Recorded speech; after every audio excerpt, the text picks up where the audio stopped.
สิแม่นบ่วะปักทองใหญ่อีกตัวหนึ่งมันคือสิเป็นไปได้จังสิได้เว้าให้คือตัวนั้นแต่ตัวนั้นแล้วกูสิท้องใหญ่จังได๋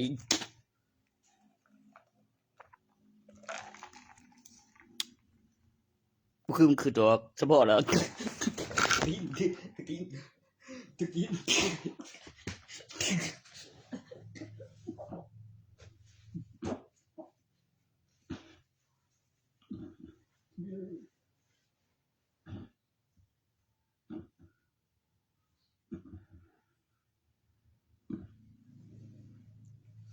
อันนี้แนวนั้น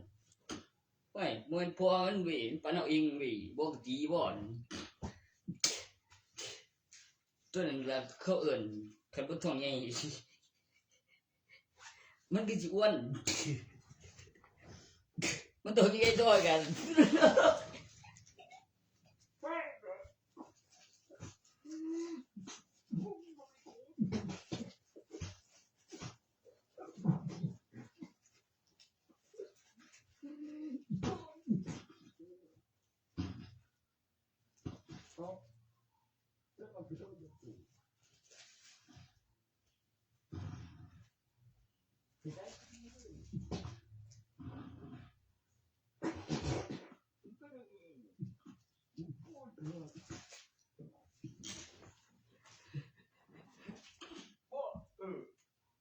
ใส่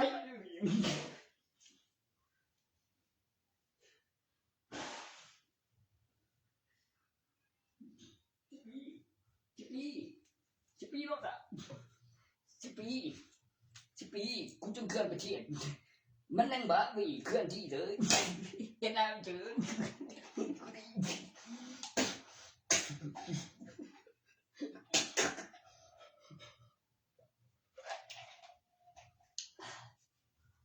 บอกว่ามีหยังเขาไว้เสียแล้วบ่นฟังมึงคักแล้ว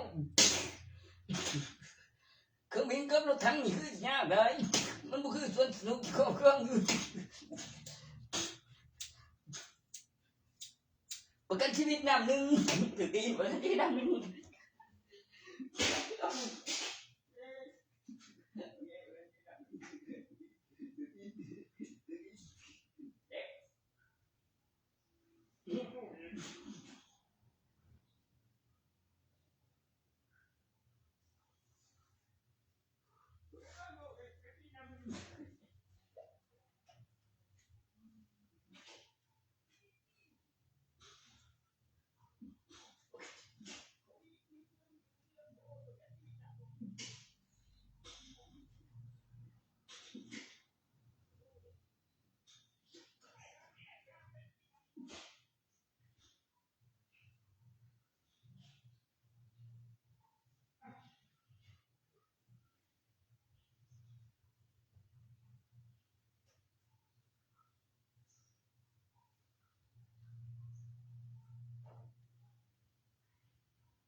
โ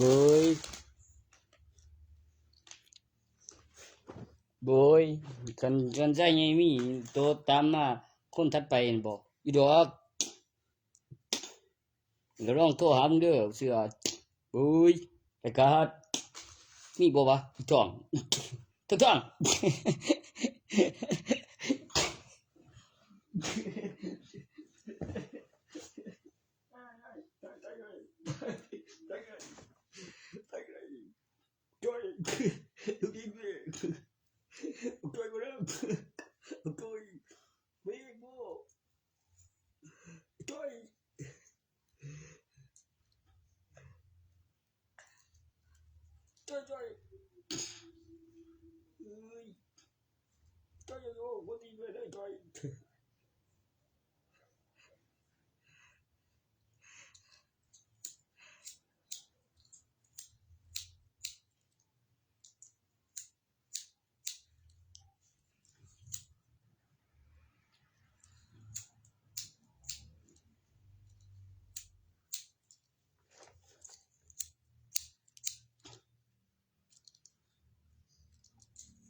บ่เชื่อกูว่าเพิ่นว่ามันก็สั่นกูฮอดเฮือนซะแล้วกูสวนขึ้นแล้วสวนแห่งกลัวตั้งประเทศมาให้เบิ่งเฮ็ดเป็นบัดนี้มึงเอ้ยขันไล่มึงนะสาวหันกูถึกตอนมึงยังไงมาเดียวบัตรประชาชนหาผู้เห็นคนกลุ่มเอาไว้หันละก่อนวันใดสนามบินไว้สิเฮ็ดหน้าไปเฝ้าหาแมง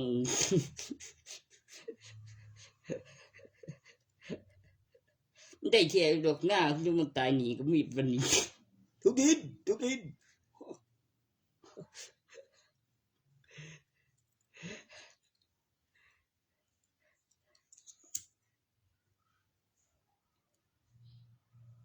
ูใส่เบิดแล้วทุนของหันผู้ของหัน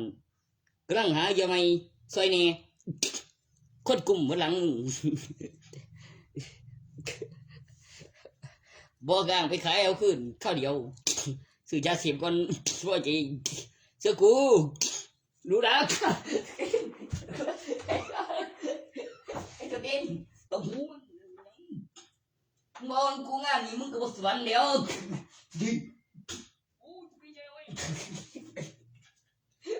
เปลี่ยนใจเว้ยผมบอกเปลี่ยนใจเว้ยโอ้ยบ่สวรรค์แล้ว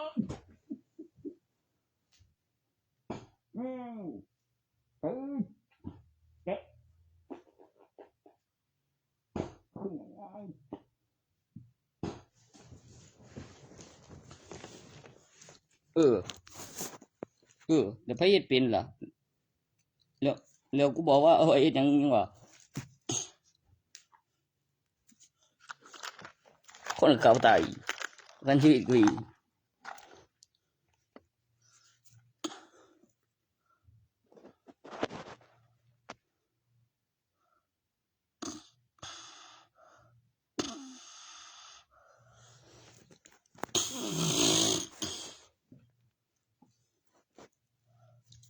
ซา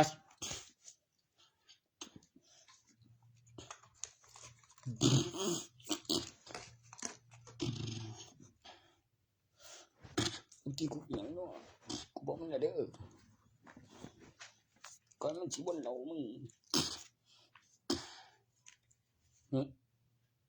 ยังมองหันว่า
ขึ้นแบบ FC Mobile จังครับCF เนี่ย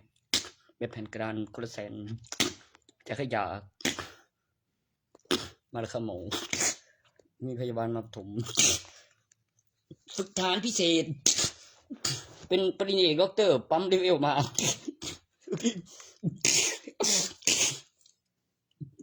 ประสบการณ์เอ็นบอกครับหรือจะตัวอะไรประสบการณ์เอ็นเขาเรียกอะไรสนะคือคุณด็อกเตอร์เขาเรียกประสบการณ์เอ็นไอ้ห่าด็อกเตอร์เฮ้ยทุกที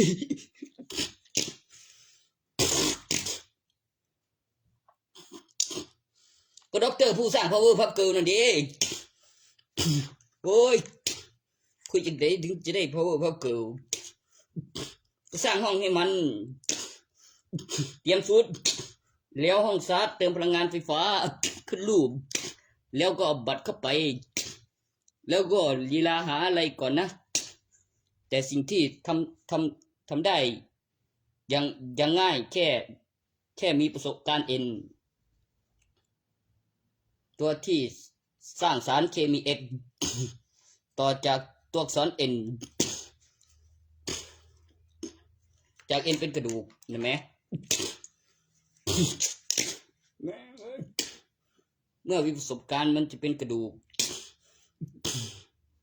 เมื่อมีอารมณ์มันจะแข็งแกร่งทุกเด่นเจ้าว่าข่อยตัวมันนี่เมื่อเก่งมันจะตึงเมื่อผ่อนคลายมันจะยืดตัวมันจะได้พักผ่อนอ่อนแรง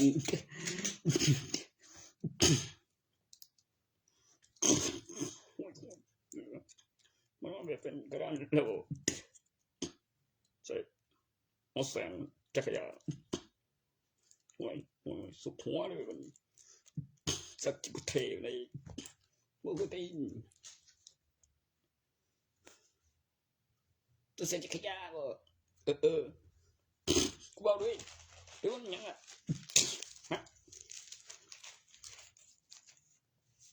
ต้นบักไล่แสนหลานบักไล่หลานไปเรียงเอาปัจจุบันนักฟุตบอลแปะแผ่นใจขยาปฐมพยาบาลนำยามใจให้โฟเอากำลังใจสิเดือนบอกแบบผู้เรื่องบริตีบอกแบบไม่ให้เลือดตีนีนะบอกอย่าให้มันหนีให้โฟเอาขับรถท่านเดินจดวินบอกเว้ยเดี๋ยวเบื่อยังไงแต่ยังมาหาไม่หาเด้คือจำได้ตัวหามา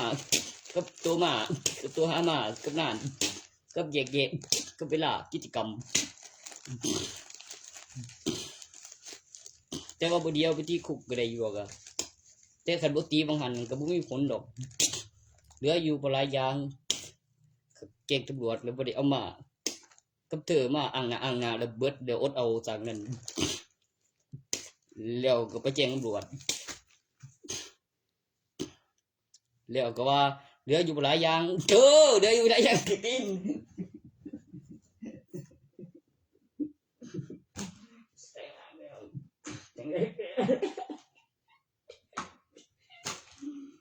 ยังไม่ได้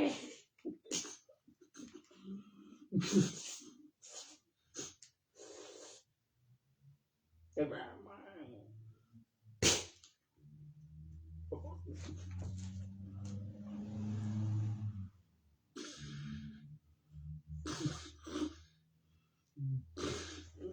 เห็นพวกมันขาดหนวดขาวโซหนวดดำบักโชคโผล่ไคโดกูเด็ดใจผมแค้นใหม่ขนาดในท้องย่อยแล้วตีรอยอ้างกินขอทาน7 วันถวายเฮสพีต้องเป็นของดีผ่านการพิสูจน์ผ่านการตรวจร่างกายไม่ตายไม่ได้ให้ฟรีถ้าพูดถึงเรื่องบุญกุศลคราวนี้จะขอพร1 ข้ออย่าขอเป็นอธิษฐานจิตให้ขอเป็นทางตัวอักษรให้มีพยานให้มีหลักฐานแล้วพยานตนเองสิ่งที่จะเป็นไปได้สิ่งที่ผ่านการพิสูจน์และผ่านการตรวจมาแล้วถึงจะไม่ได้ให้ฟรีต้องพูดแบบเอาหน่อยกดแปรรูปโดนแดด ค่าเสือเราแอลกอฮอล์เป็นผงตั้งราคาส่วนเลือดบำรุงเลือดเป็นควันนมบำรุงกระดูกเพิ่มส่วนสูงน้ำไส้ไม่อุดตันฟื้นกำลังสรรพคุณ HP ฟื้นตัว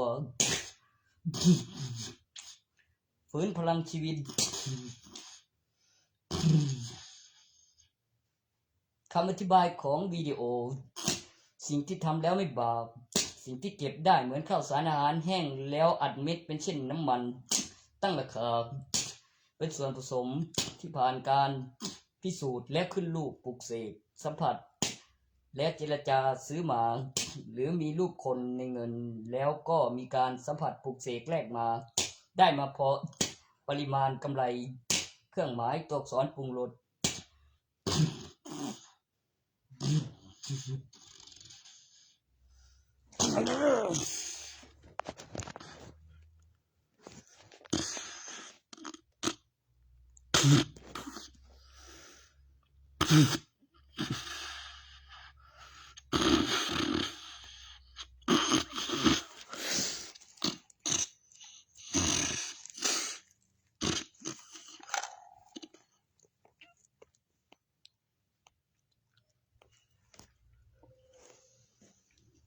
ไม่บาปไม่มีโทษตั้งราคาประโยชน์สรรพคุณน้ำมันสตาร์ทเลือดปรุงรสตัวอักษรเม็ดยาลดกลมกลืนโดนไฟควันตั้งราคาเงินซื้อมาพูดรู้เรื่องประโยคภาษาการตอบสนองวัตถุเตรียมการปรุงรสเม็ดลดกลมกลืนสีมงคลเห็นแล้วมีพลังฟื้นกำลังทำให้มีง่วงออกกำลังกายแล้วไม่จุกถึงตัวบำรุงรักษาฟื้นฟูฟื้นพลังให้ร่างกายแข็งแรงมีบัญชีเครื่องหมายในเหรียญมีแนวกำไรไม่น้อยลงไม่สูญสลายมีสิทธิ์เลือกตั้งมี ATM สเต็กออกมาให้เห็นก่อนขึ้นรูปเสร็จเครื่องหมายตัวอักษรปรุงรสในเม็ดเห็นแล้วมีพลังการปลุกเสกแปรรูปปลุกเสกปรุงรสตั้งราคา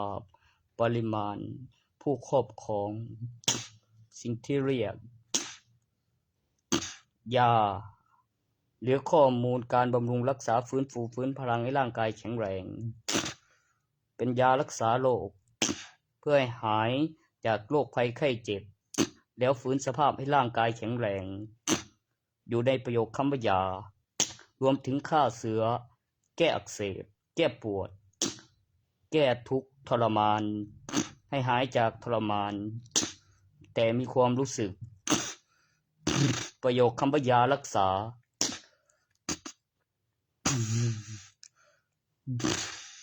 ไม่สกปรกไม่เกิดบาดทะยักภายในเนื้อไม่ตายหายจากมะเร็งไม่เกิดโรคมะเร็งเนื่องจากแสงรักษาแสงที่ทำให้สนิมคืนตัวเป็นโลหะเส้นเดิมและไม่เกิดบาดทะยักเนื้อไม่ตายโลหะนำไฟฟ้าเหล็กดูดไม่ดูดมี3 สี3 แสงอลูมิเนียมทองแดงทองเหลืองส่วนผสมวัตถุตึงวิญญาณทำงานจากสัมผัสปลุกเสกขึ้นรูปแปรรูปปลุกเสกขึ้นภาพขึ้นตัวตนไม่สูญสลายจำนวนตัวเลขที่จำได้ยื่นเรื่องออกใบทะเบียนบ้านมีขั้นของใบทะเบียนบ้านเลือกเลขบัตรประชาชนแล้วมีตัวตนบัตรประชาชนมีแท้บ้านมีอยู่ข้อมูลติดตั้งไฟทับวอนแล้วก็บ่เห็นสายไฟเข้าแกนต่อจากใบทะเบียนบ้านแล้วก็ตัวเลขที่จำได้คือเสียง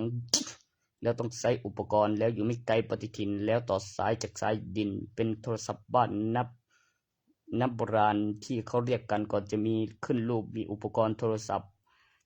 แบบพกพาไร้สายก่อนหน้านั้นเพิ่มเติมที่ไอเทมสายแลนร้านเก็บค่าเวลาจะคำนวณต่อตรงที่กำหนด เวลาใช้งานอุปกรณ์ตั้งชื่อยี่ห้อแล้วได้มาเปลี่ยนประจำในจำนวนที่มาประจำมาเพิ่มเติมของแต่ละสถานที่ที่ส่งให้โรงเรียนคือได้ไปส่งคือได้เติมเข้าบัญชีคือมีการผลิตแล้วก็ได้กำไรมาอ้างเกี่ยวกับค่าบำรุงแล้วก็ค่าสร้างแล้วก็ต้องติดต่อยื่นเรื่องก่อนแต่โรงเรียนเพื่อความสะดวกเหมือนค่าอาหารเมื่อกี้ว่าจะไปถามไผดีวะมิชลีมีแต่เฮ็ดให้เจ็บปวดรวดร้าวพูดแบบออกไปแบบคือบัตรประชาชนตีนกูนี่แล้วขอเวลาเปลี่ยนสัญชาติก่อนแป๊บหนึ่งไม่ก็มีผลขึ้นมาให้ปวดเจ็บปวดรวดร้าวที่มีคนตอบมาถูกคือเจ็บปวดรวดร้าวอีหาส้นตีนเอ้ยบ่ได้เอ่ยชื่อไผอีหมา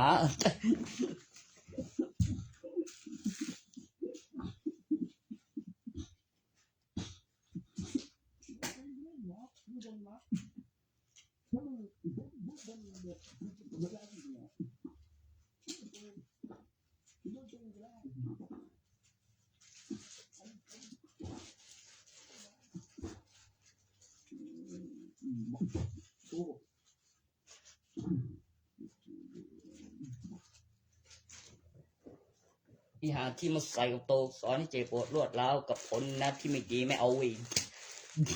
เดี๋ยวมึงจะโดนคอนคืนแล้วก็ได้ตามอีหลวงไปให้บ่มดินให้นาแพงโหแล้วก็สุกเป็นเพชรเอาตอนสุกมาด้วยฮะที่วางหลอแต่ตอนนี้ยังไม่ตายสักวันนะบ่ไม่ก็มีฐานสุกรอไม่ก็ไปเตรียม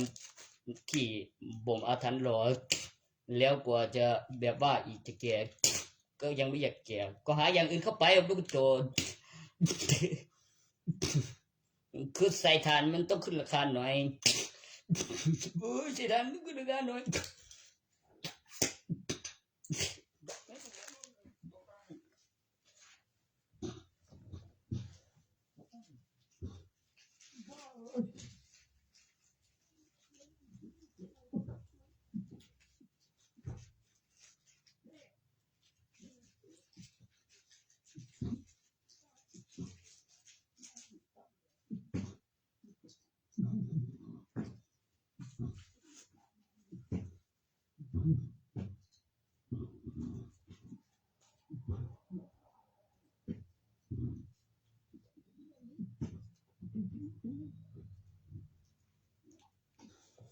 น้ำเงินด้วยแล้วเข้าไปแล้วก็อธิบาย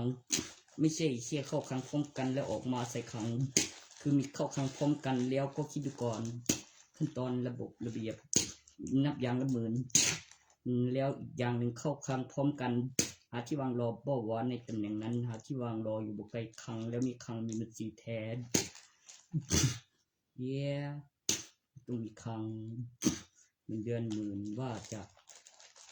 ทำทรงนั้นล่ะกับมีตัวเลขอีกหมื่นหนึ่งไปค่าบำรุงรัฐบาลโครงสร้างถึงจะคุ้มหน่อยใจเต็มเดือนหมื่นหนึ่ง5 ใบแบบมีใบพันและใบ2,000จำนวนใหญ่กว่านั้นยังไม่ทราบเลยแต่เหรียญใหญ่นะเจออยู่นะเหรียญ20กูสั่งเหรียญ2,000พุ่นได้เป็นอย่างมันจะได้มากๆหน่อยกับแปรรูปปลูกเสกกับสมเข้าไปในส่วนผสมของเหรียญ1,000-2,000กับปริมาณหยดเหรียญแบบเดอะลอร์ดเดอะริงแปรรูปปลูกเสกขึ้นภาพเป็นเหรียญจำนวนตัวเลข4 หลักเป็นจำนวนพันตัวที่เขาใช้ธนบัตรเข้าแกนไม่ได้เขาใช้เหรียญแบบนั่นขั้นพูดถึงเรื่องทุนถ้าใส่ตำนานเข้าไปประกอบพลังงานไฟฟ้าโลหะนำไฟฟ้าขึ้นรูปมีการตอบสนองต่อประโยคภาษาเต็มบอกเป็นสิ่งมีชีวิตต่อละ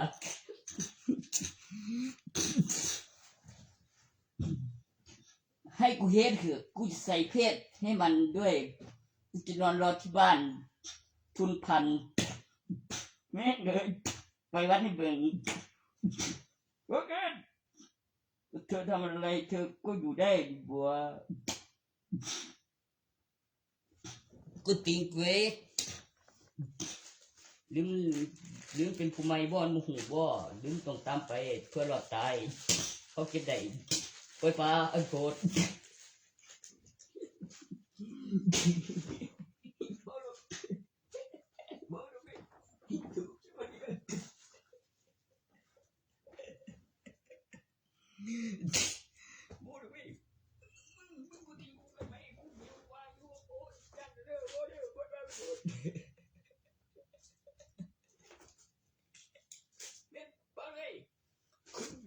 คืออย่างนี้ปล่อยมาเปิด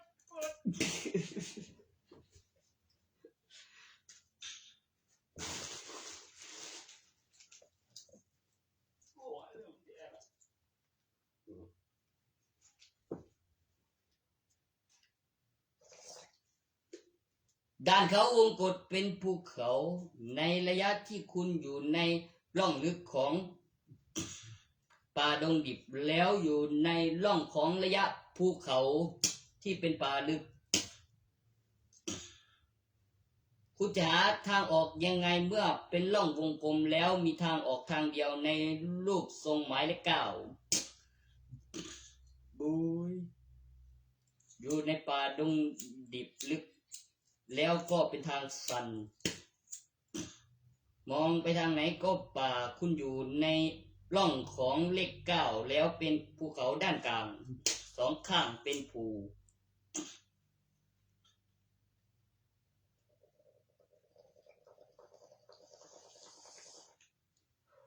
ถ้าชิดซ้ายขึ้นภูแล้วไปดูจากมุมสูงก็ดูไม่ออกอยู่ดีไม่เห็นทางเดินมันต้องหมุนกลับด้านขวาติดริมด้านขวาไปทางขวาแล้วจะเจอทางออกหนึ่งทางแล้วจะหลุดออกจากวงกฏเลข 9ของป่าดงดิบในริมแล้วมีหน้าผาสองข้างเป็นรูปทรงเลข 9ใน GPS ถ้าริมซ้ายคุณจะขึ้นภูเขาดูไม่ออกไม่เห็นทางเดินเพราะเป็นป่าลึกโอ้ยโอ้โตอะคาลิเบอร์บ่เห็นกูสากนั้น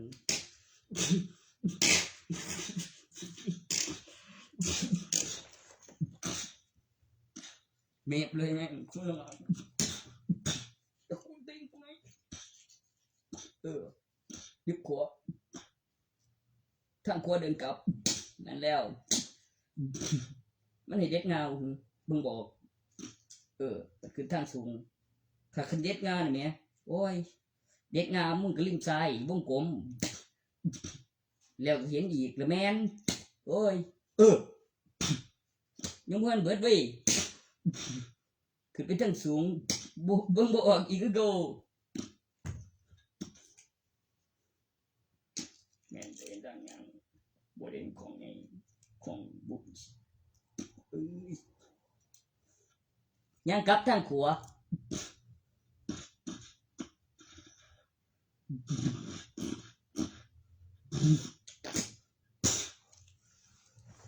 พระอาทิตย์ตกดินนอนคนเดียว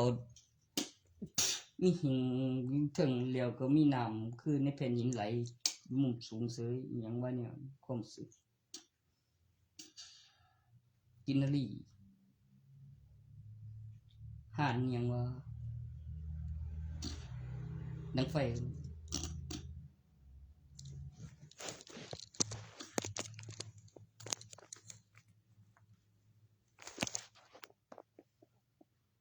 สัตว์ปีกตัวใหญ่บินกายมาฝืนใหญ่เลยอย่างนั้นสีนี้ไก่พันธุ์บ่อก่อยปงขาหางดอกกินผืดกินแต่ในกินผืดกินแต่เนื้อไข่ในมันเกิดกินสัตว์กินแมลงกินสัตว์ดำดินกับแบบคือเห็นอยู่เหนือบวงสรวงอาหารกินงูกินหนูเป็นสัตว์ปีกสีนี้มีหน้าสิงโตกับหน้าอินทรีตัวที่เรียกคริกนะแม่คริกไม่ใช่ มีออกลูกเป็นตัวและออกลูกเป็นไข่ในบ้านกับตัวผู้น่ะใครเคยเห็นบ้างไก่ตัวผู้ออกแบบเดินหนีกับตัวเมียฟักเพราะมีที่ฟักไข่ตัวนั้นต่างกันในตัวออกลูกเป็นตัวในป่าออกลูกเป็นไข่ในบ้านเพราะมีรังเป็นตัวผู้บ่คือเก่งแฮงจิมันอยู่ไม่ไกลดอกได้ยินเสียงมันติดปีกแบบกระหึ่มไม่ใช่นกตัวน้อย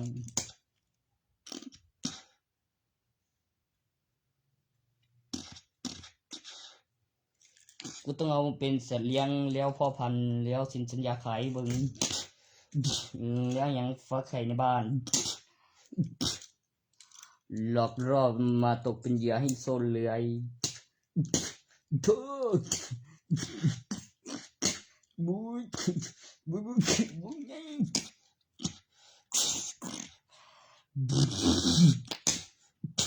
เสด็จปีก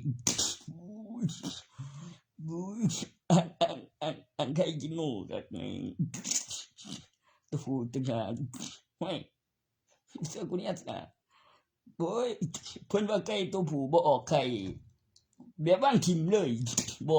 บ่เทก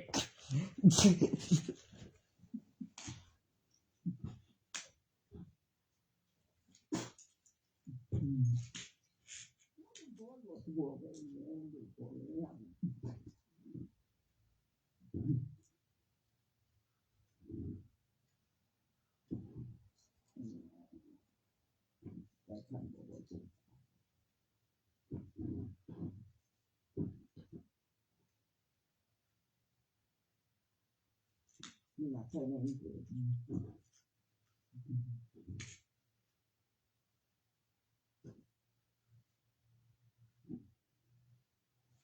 ถูกต้องไข่เหลืองเนี่ยเป็นสิ่งเกิดจากธรรมชาติแบบเติมมันดันคือสิถูกร้ายในคือสิบ่ว่าสิไข่ทั้งหน้าทั้งหลังคือบ่แม่นของเสียตัวที่แบบเป็นในพืชหลังจากย่อยเผาผลาญว้ายเกิด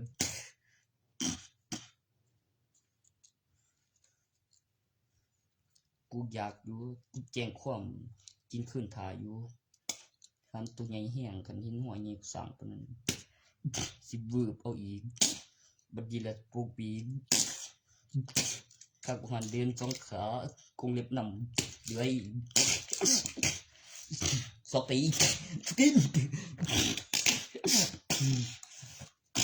คันปีตีนลางหนุ่ม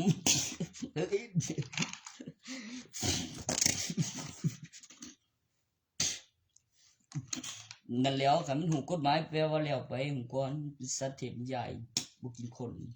คันบ่โหนนะกินขึ้นเบิ่งคือสิซื้อผิดเหลือเสียงคือสินกำหนดเวลามีบ้านเด้จำได้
คือสิวกับผมมันบ่ได้มันมีบัตรประชาชนแต่จริงข้อกินคืนกำหนดเวลาถือศีลตึงลูกคือลูกกับบอยสุดสลายยุทธนาการขับมนุษย์ยุทธนาการถือบัตรประชาชนมุยบัตรประชาชนคือลูกแปลงร่างเสียนเทวดาออกแสงแกงข้อกินคืนถือศีลกำหนดเวลามีกฎหมาย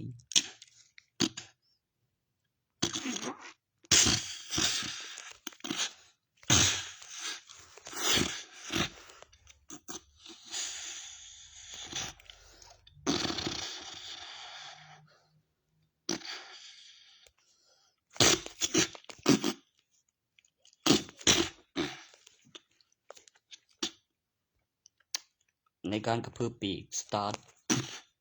ใบพัดปั่นไฟใบพัดหมุนพลังงานหมุนเวียนเมื่อสตาร์ทปีกเพอร์เฟกต์ประโยคไปกับพลังงานไฟฟ้าซัส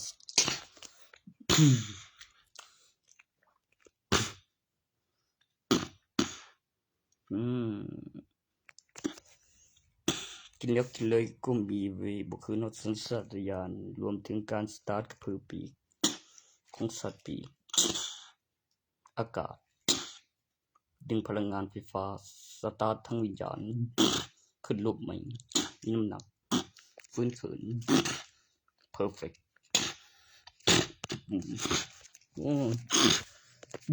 แบบนี้มันบินนี้ซื้อบ่วะเป็นสัตว์ปีกเกี่ยวกับขบวนท่าประสานอินเพอร์เฟกต์ไปกินใหม่ปล่อยสืบพันธุ์ต้นนั้นนะมันเป็นเหมือน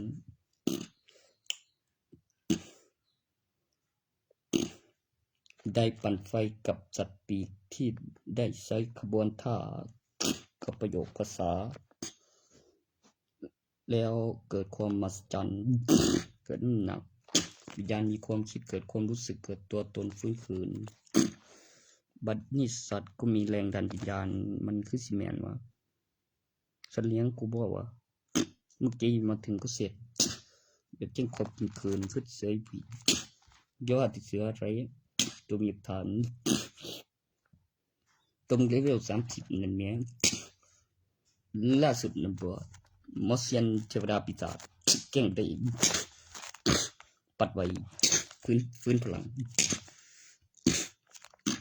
ห่วยแม่เดินข้างทางบ่คือหยังบุล่ะหาทางเข้าบ่ก็กำลังนินทามันเห็นผลไวเกินไปมึงบ่ทันถึงมหาวิทยาลัยดอกหมอเฮ้ยเว้ยซ่อมได้การเป็นบ่เก่งได้บ่ได้ทับท่าบางเที่ยง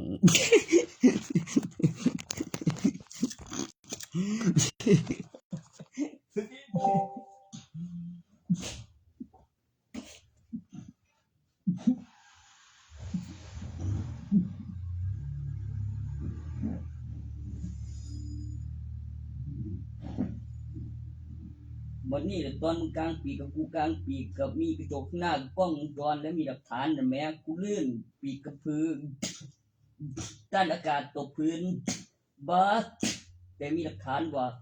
กล้องจรข้างหน้ากระจกกูลื่นแม่งตกใจ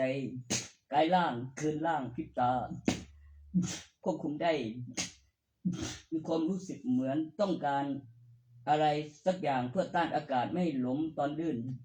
แต่กลางปีโคตรสลังคาจำได้เจ็บเด้มีเงาข้างหน้ามีกล้องจรข้างหลังมีเสียง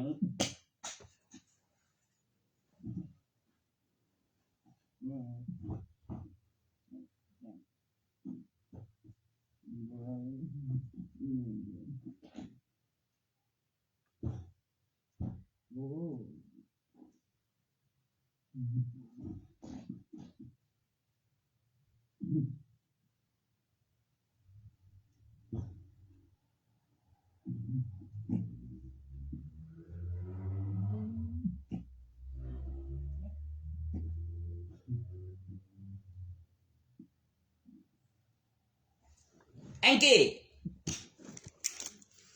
บักแองกี้แองกี้เห็นจิโกกับบักแอกบ่แม่งบ่กะแองกี้ดีแองกี้เลี้ยงแต่แต่งคนแดงยังไงบุ้ยกูเชมันแองกี้ต้องเสียวันเองบักแองกี้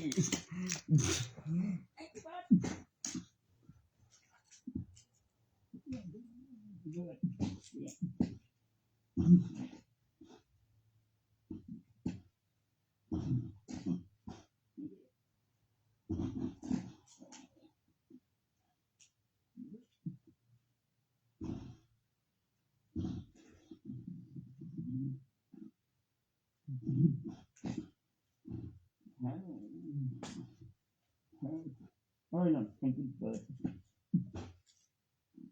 Được rồi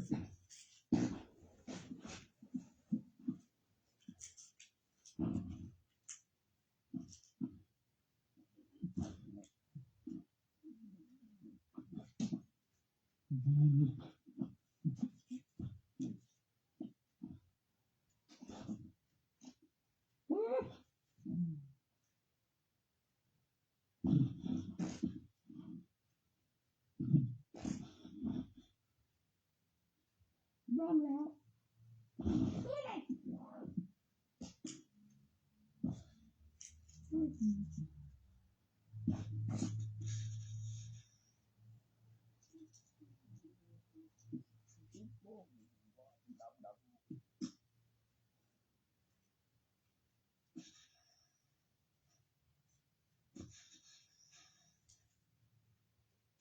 ดมแม่งเลย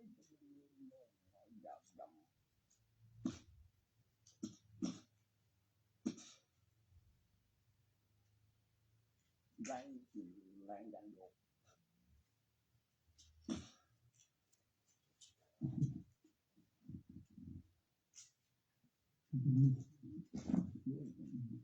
ดำสักทีเดียวเป็นบอก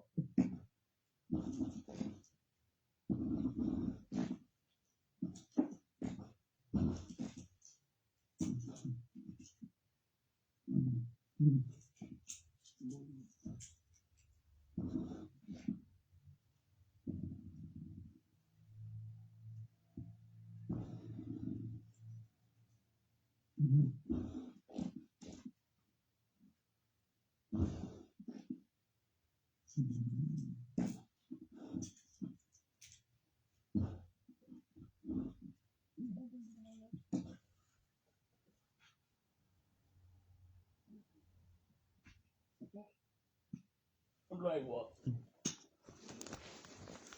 มึงเอาภาษาตัวไหนห่วยมันกดติกูเองมีเสียงดังบุ้ยกูไม่ได้ทนเลยล่ะหาไม่เจอไม่ใช่หาไม่เจอไม่ได้ฟื้นเลยได้มีกำหนดเวลาอ้างแบบของเจ้าของขอเอาแบบกูเป็นหนี้เว้ยโทษเกินไปบริจาคก็บ่บริจาคว่ากูเป็นหนี้มันบ่ว่ากูมีของดูจนยามทุกทีมกูเดียวเนาะแล้วถามเอาจนกูเมื่อยกันได้เว้าเรื่องทางรัฐบาลกับเรื่องว่าเก็บวิวว่าฮอดใจจวนฝากไว้กับกูบ่นะแจ้งตำรวจมีเจ้าของเนี่ยมาส่ง แต่มาในกล่องจอนทั้งสองมึงไปซุนมันเป่าจังได้ก็บ่ตกลงมาเตียดบ่แต่ว่ามีกล่องจอนสากนั่น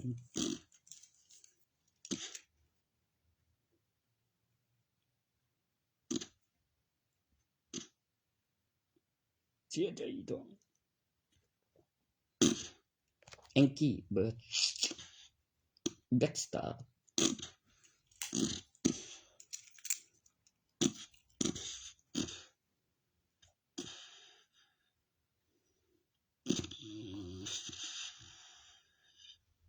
จิ้งจอกสายฟ้า8 หางไปให้เลยกิโก้หางเดียวปีศาจกระต่ายหางกิโก้หางเดียวตัวสัตว์หางเพนนั่นคืออีหยังวะร่างแอบแฝงเกินกินมีวิญญาณใช้อุปกรณ์เครื่องช่วยปลุกเสกวุนเซิร์ซ่อมได้รีสเคิลหัวคะแนนสีผมเข้มกว่าตัวนั้นหน่อยเป็นยังเห็นแล้วออกมันใหญ่ถั่วมีบึงอย่าขัดใจล้มทั้งบ้านปัดทีเดียวมุนสาตันวางสุนไม่เช็คใบทะเบียนบ้านนับตัวเลขบทสำคัญแนะนำตัวทุกที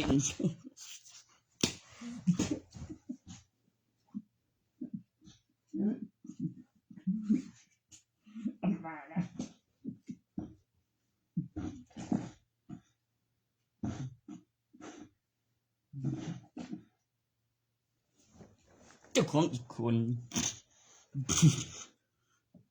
เป็นผลพ่อหัวคะแนน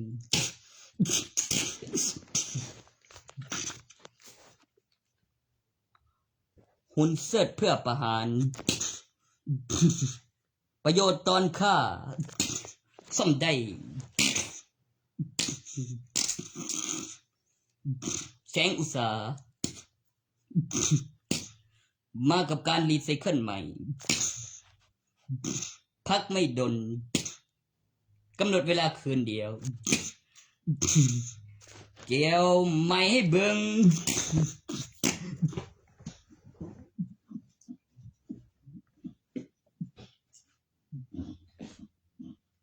ตามด้วยมอร์ซิงซัดเอลเข้าฟังเมื่อกี้เกี่ยวไม่ให้เบิ่งมื่ออื่นแล้วได้ตัวซัดเอลเข้าฟังนั่นว่าอย่างไรครับเบาแล้วขึ้นแบบใดใส่บทใส่แบบใดเลื่อนออกทางเสียงออกทางข้างบทใส่ป่ามันได้บุกป่ายางเข้าไปในป่างวงยิพานไปทางลึกทางเสียงแอมตรงที่ตั้งไฟถาวรบุญสายไฟเข้าที่กล้องต่อจากเล่นของแล้วไม่ธรรมดากำหนดเวลาเล่นกล้องวงจรโอ้ยกูจะเอามึงเข้าไปดูทางเสียงเนี่ยทางตรงน้ำตกทางหน้าทะเลสวยมึงรีสอร์ทหลังเดียวที่ตั้งไฟตะวันมีของจอใหญ่ข้างในของมีน้ำต่างหากพัดลมดูดอากาศปรับอากาศแบบทางหน้าแบบฟ้ามีน้ำตก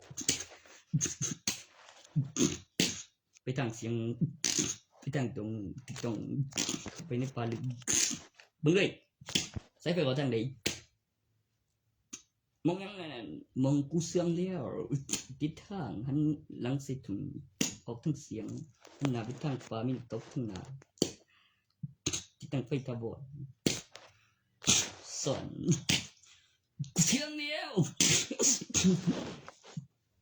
ทางปากมองยีผ่าน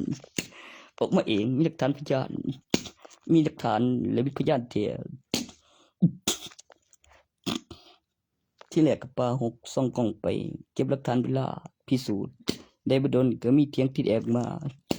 หน้าตีนบ้านตัวเฮ็ดตัวมาสร้างแล้วมาเฮ็ดนั่นบ่เกี่ยวหยังกับสากับเถียงที่แดเด้ซุ่มได้เคยรวยเฮ็ดลีเฮ็ดอยู่หั่นบ่ทิ่มทุกอย่างใส่เบิ่งทุกตีนกูนี่โอ้ย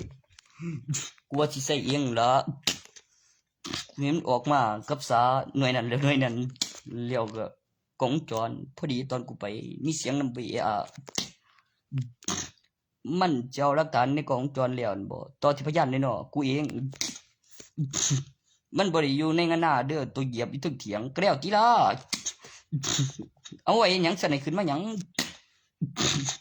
กล้องวงจรจึงโผล่ลงมาบ่แม่นโผล่ขึ้นจากดินไว้ย่อนลงเลยมีเสียงเอะอะ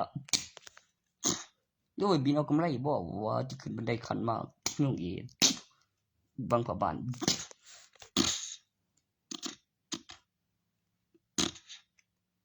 สงสัยมาขวางสั่งอันมันสิได้ออกขังไว้บ่กำหนดเวลาขึ้นเดี๋ยวบุเพ่งบุ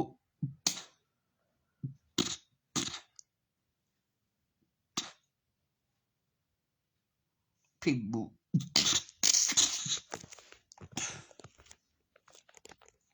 กับกินของผมเด้เวทแบบบอกคือสิได้มันต้องมีเขา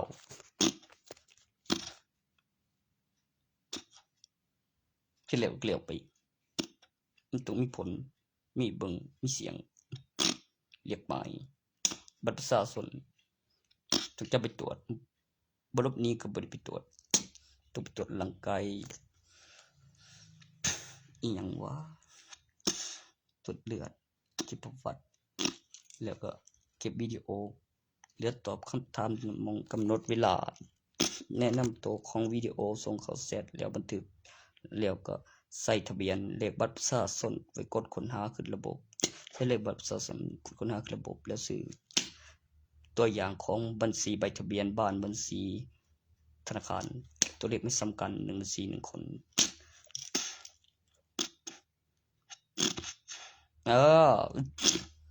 จะบ้าต่อจากนั้นบัตรในใบทะเบียนบ้านขึ้นปีพศแจ้งเกิดแล้วหรือยังต้องลงทะเบียนอีกขั้นในโปรแกรมเนาะมันไม่มีปีพศสินะมีแค่เลขบัตรกับชื่อมันมีวันเกิดอยู่บ่วันในใบทะเบียนบ้านตัวเลขเขียนจำได้เกิดตัวตนแล้วชื่อวันเกิดเลือกได้บ่วะมันจะแต่งปีพศแล้วเด้กับวันที่สร้างใบทะเบียนบ้านต่างกันไรกับวันเกิดของคนในใบทะเบียนบ้านเพื่อเลือกได้จากการสังเกตแล้วเนี่ยตัวนี้เนี่ยนะ